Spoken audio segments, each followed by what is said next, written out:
Welcome back. Unfortunately, the rains this year have been more than we need, even though certain parts of the world are complaining that there's been no rain at all. Well, we have had more than our fair share of rain, and we hear that more is coming.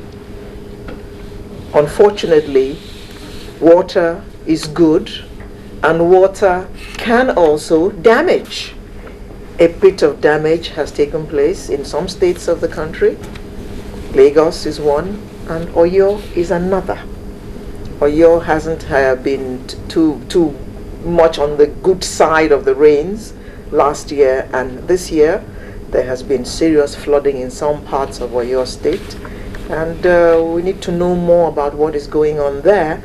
And for that reason, we have the Commissioner for Information with us, Mr. Bosun Oyedele. Oladele, yes. As well as the Special Advisor to the Governor on Environment, Mr. Yomi Oke. Thank you very much. Good morning, and thank you for coming. Good morning. Looking at last year's flood, one would have thought that a lot more things would have been put in place to prevent a reoccurrence. Well, that's normal. And I can say categorically that what we have on ground was never there before. At least immediately that incident happened on 26th August last year, the state government went into action, brought relief materials to affected places, started construction in some part of the state, affected places, so that people can have access. Some bridges were swept away, and I can tell you that most of the bridges are undergoing construction. You knew that when it happened, that was when the government just came on board. The budgetary provision wasn't there, and we had to wait again for the House of Assembly to pass the 2012 budget. Immediately that was done, contracts were awarded, bridges were being constructed, about 9 of them. And where it was most devastating, that's Akpete Bridge. The palliative bridge was constructed in less than 5 days. Then, these were the first measures taken by the government. Apart from that, the government instituted environmental sanitation, weekly exercise.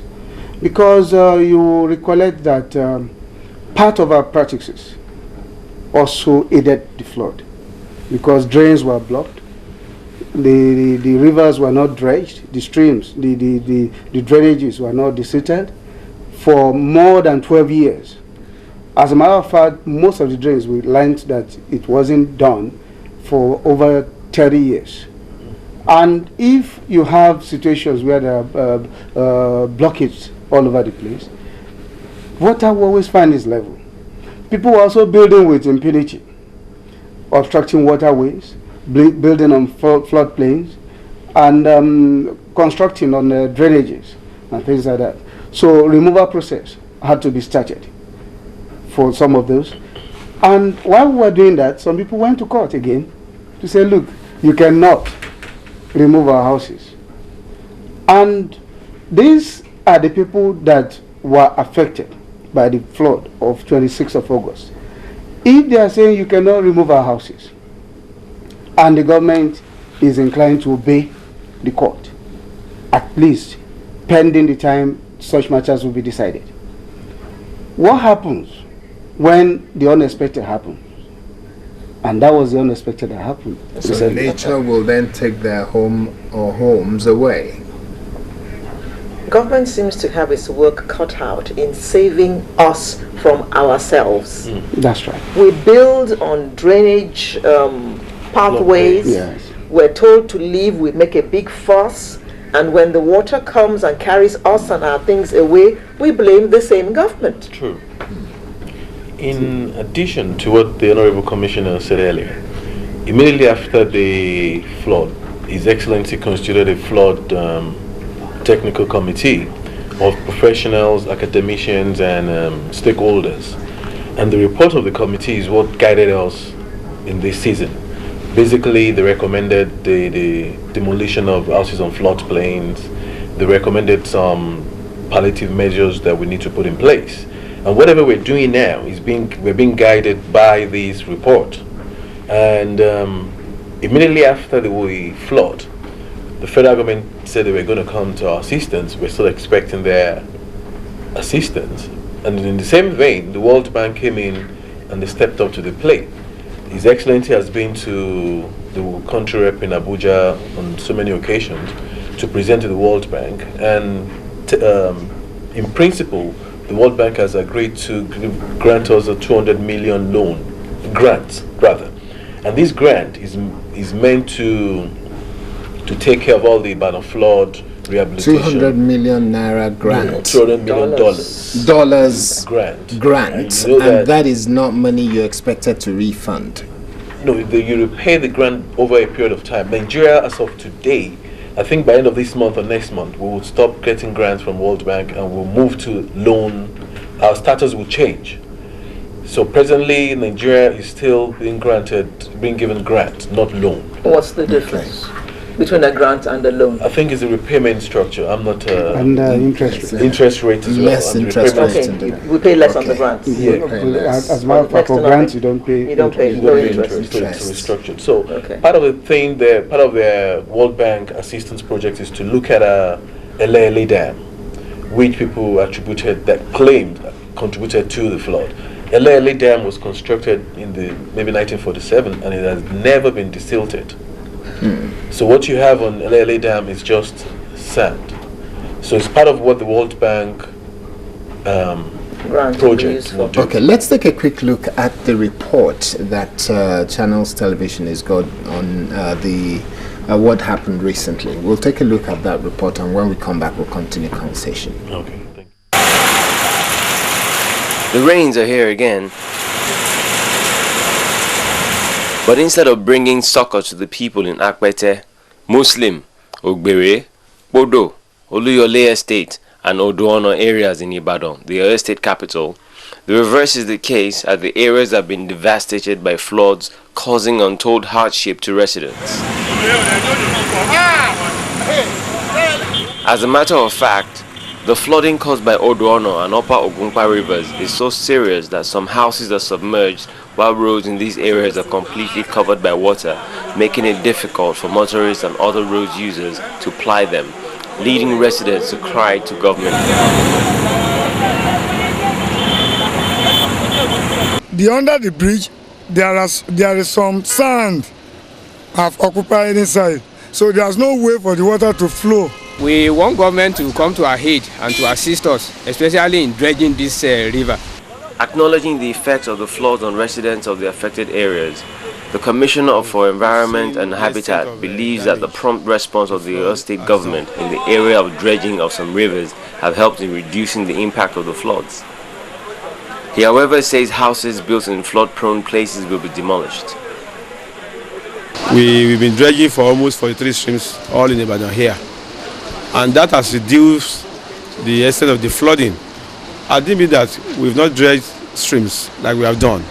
It must have been a disaster throughout in Ibadan. On his part, the caretaker chairman of Oluyole local government area says while the local government is willing to do the little they can, there is need for the Oyo State and the federal government to lend a hand to mitigate the impact of flooding in the area.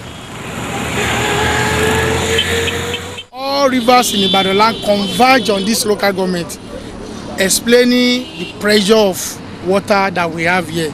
The pressure is so much here that the local government needs to be given special consideration. With more rain still to come, it is of essence for agencies of government saddled with the task of channeling the rivers to ensure that floods are checked so that lives and property are not lost in the coming months. I saw a car at the beginning of that report. What they needed were canoes. True. That was Akpete. Yeah. You know, Akpete is a combination of the local residents, the polytechnic and university students, some villages around the population is quite enormous. And the exit route, the inlet and the exit, we have limited exit routes. When the flooding started in the first instance on 26 August last year, Akwete was the most devastated. The bridge, the main bridge linking that place with the metropolis was swept away. And the government had to move in some engineers to do a palliative bridge that could allow passage of trucks and heavy vehicles and cars and everything within 5 days of the occurrence. But when we needed to do something that is permanent, the palliative bridge cannot stand, except we want to create another road again and do another bridge, which will be at an enormous cost. So what the government did was to remove the palliative bridge and started the main bridge immediately. Unfortunately, the main bridge that was started could not finish until the recent rain. Okay. And the footbridge that was being used was swept away again. As I'm talking to you, the state government and the local government, they started construction of another footbridge. And the contractor handling that had to be changed. The contractor handling the main bridge had to be changed for work to move faster, because the people were getting restive. And immediately that was effected. The people also commended the government, because the essence of governance is to listen.